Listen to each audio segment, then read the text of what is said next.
এখন কি এখানে কি হলো? সোহম এখানে শুটিং করতে দেওয়া ছিল, এখন আমরা শুটিংয়ের অ্যালাউ করেছিলাম। আমি এসছি, এখানে পার্কিং নিয়ে অসুবিধা হচ্ছিল, আমার স্টাফদের সঙ্গে মারপিট করলো। সোহম নিজে আমার গায়ে হাত দিল।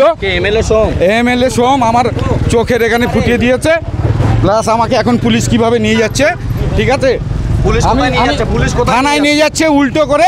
কারণ হচ্ছে বলেছে আমি অভিষেকের বন্ধু, আনলাম অভিষেক জানি না, আমার রেস্টুরেন্টের ব্যবসা হচ্ছে, একটা গাড়ি পার্কিং ঠিক করতে বলেছিলাম। পুলিশ নিয়ে যাচ্ছে কেন?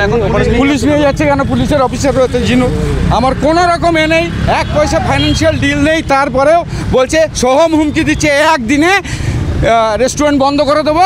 আর এ কথাও বলে দিচ্ছি, সোহম নিজে বলেছে, সোহম নিজে লাথি মেরেছে, তার ভিডিও ফুটেজ আমি দিয়ে দিচ্ছি।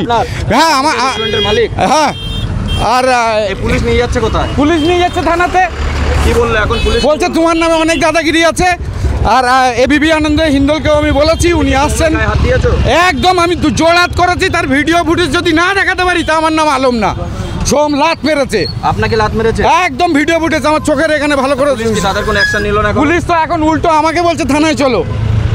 তাহলে কি এটা কি প্রভাবশালীদের একটা অংশ পুলিশের? 100 বার সোহমের দাদাগিরি, 100 বার আমাকে মেরেছে। ফুটেজ রয়েছে, আমার ছেলেদের ধরে ধরে মারছে, বলছে বন্ধ করে দেবে রেস্টুরেন্ট, হুমকি দিচ্ছে।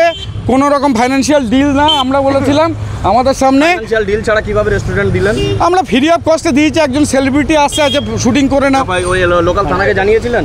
এটা আমি তো এখানে থাকি না, আমার ম্যানেজার, ওকেই দায়িত্ব দিয়েছিলাম।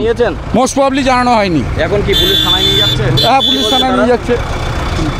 হ্যাঁ, দেখতেই পাচ্ছেন একেবারে কলকাতা ডিলাইটের মালিক, তানাকে কিন্তু পুলিশ একেবারে থানায় নিয়ে যাচ্ছে। টেকনো সিটি থানার পুলিশ রয়েছেন, টেকনো সিটি থানার পুলিশ তাকে কিন্তু একেবারে ইতিমধ্যে 8টি গাড়িতে করে তুলে থানায় নিয়ে যাচ্ছে। দেখতে পাচ্ছেন ইতিমধ্যে তাকে থানার উদ্দেশ্যে নিয়ে চলে যাওয়া হচ্ছে।